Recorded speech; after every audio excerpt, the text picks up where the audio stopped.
de devenir encore plus riche. Le riche n'ira pas discuter avec le pauvre. Ils seront dans un club de riches, ils discuteront de projets et d'idées, ils se partageront le monde, ils se partageront les marchés. Le pauvre ne s'assoit pas à la table du riche. Donc l'argent va vers l'argent. Je chercherai toujours quelqu'un, soit qui a plus que moi pour être mon ami, et celui qui est moins que moi me cherchera aussi parce qu'il veut faire une bonne affaire. Donc l'argent va vers l'argent. Si tu remarques également, tu prends certaines écoles, tu regardes les enfants qui sont dans ces écoles, ce sont les enfants des gens qui ont de l'argent. Tout à fait. Dans des grandes écoles privées, en Europe, ce sont les enfants des gens qui ont de l'argent. Ils se fréquentent entre eux, ils finissent par être amis entre eux, ils finissent par consolider leurs relations d'argent. C'est la même chose qu'au club de golf, qu'au club de bridge. Toujours les riches, hein. Entre eux, l'argent va vers l'argent. Alors, pasteur, vous dites que l'argent atténue la souffrance, enlève l'angoisse. C'est un somnifère, vous parlez de beaucoup d'éléments. Expliquez-nous les uns après les autres. Alors j'ai noté, l'argent facilite la vie. L'argent atténue la souffrance. Quand tu as des souffrances, fût-ce que physiques, tu vas souffrir, mais dans le confort. Tu vas souffrir dans le confort. Ta souffrance existe, tu souffres sur le plan physique, mais si tu as l'argent, ça arrondit un peu cette souffrance. Tu as du personnel à ton service. Tu as les meilleurs soins, même si tu souffres. Ça atténue cette souffrance. Tu n'es pas seul dans ta souffrance. Parce qu'avec ton argent, tu achètes de la compagnie. L'argent atténue la souffrance. Je vais rajouter également, l'argent enlève l'angoisse du lendemain. Quand tu as de l'argent, tu ne te soucies pas du lendemain. Non, ce n'est pas ça ton problème. C'est pas ça ton problème. Le lendemain, le quotidien, tout le petit détail, quand tu as de l'argent, ce n'est qu'un détail. Mais quand tu n'en as pas, c'est une angoisse. La maman va se poser la question, qu'est-ce qu'ils vont manger demain, mes enfants? Mais il y a quelque chose, pasteur, vous avez dit, l'argent enlève l'angoisse, mais apporte aussi l'angoisse. L'argent enlève l'angoisse et l'argent apporte l'angoisse. Expliquez-nous. Plus tu es riche, plus tu as des problèmes liés à la hauteur de ta fortune. La personne riche n'a pas de souci de 1000 $.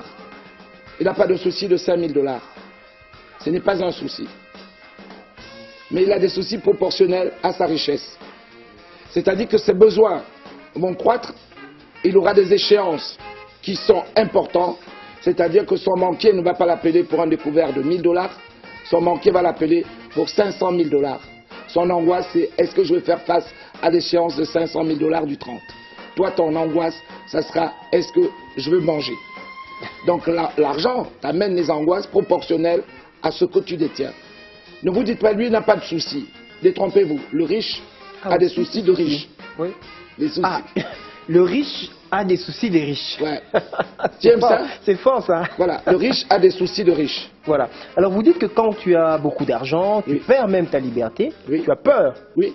Quand tu es très riche, tu perds de ta liberté, tu perds de ton autonomie, tu perds de ton intimité.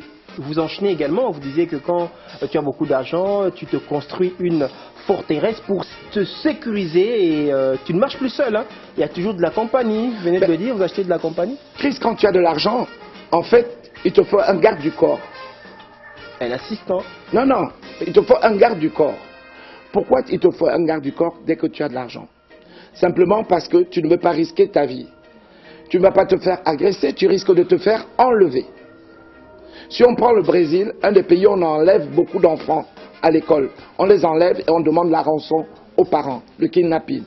Donc ça t'amène un autre lot de soucis, c'est que tu es obligé de te protéger et sécuriser ta maison, ton environnement, ta voiture, blinder ta voiture, etc. C'est-à-dire que l'argent amène également les problèmes liés à l'argent. Par exemple, des enfants, quand ils vont à l'école, ils accompagnent d'une garde. Avec des gardes, voilà. Armés parfois, parce que ces enfants peuvent se faire enlever. Voilà, victimes d'un kidnapping. Voilà. Alors, parlez-nous, vous avez dit l'argent c'est aussi un somnifère. L'argent c'est un somnifère. C'est un peu drôle, mais moi j'aimerais puiser dans le fond de votre pensée. L'argent c'est un somnifère. Chris, si demain tu me dis que tu m'envoies un virement de 3 millions de $, je vais dormir un peu bien pendant quelques jours. Je sais que je ne serai pas inquiété. Voilà. Chris, et quand est-ce que tu me l'envoies? Il faut me le dire parce qu'à la télévision, On veut savoir si tu l'envoies ou si tu l'envoies pas. Incessamment. Incessamment. Incessamment. Alors, je suis sûr que pendant quelques jours, je vais dormir. C'est un somnifère. Voilà. Je dis, tiens, les échéances du mois à venir sont résolues et je veux dormir tranquille. C'est un somnifère. La personne qui angoisse, il y a beaucoup de gens, l'argent pose aussi, empêche de dormir. Est-ce que tu sais que le problème d'argent t'empêche de dormir? Il y a un musicien congolais qui l'a chanté, hein, si vous n'avez pas d'argent vers la fin du mois, vous commencez à voir l'image du bailleur vous hanter. Vous ne dormez plus. Tu dors plus. Le 27, le 28, on ne dort plus, on voit l'image du bailleur qui vous hante. Voilà. Le problème d'argent t'enlève le sommeil. Alors, pasteur, vous avez également dit que vous pouvez avoir beaucoup d'argent, amasser des fortunes à travers le monde, mais manquer en même temps le bonheur. Oui, parce que vous pouvez amasser la fortune et manquer le bonheur. Nous arrivons au chapitre où nous allons parler du vrai bonheur.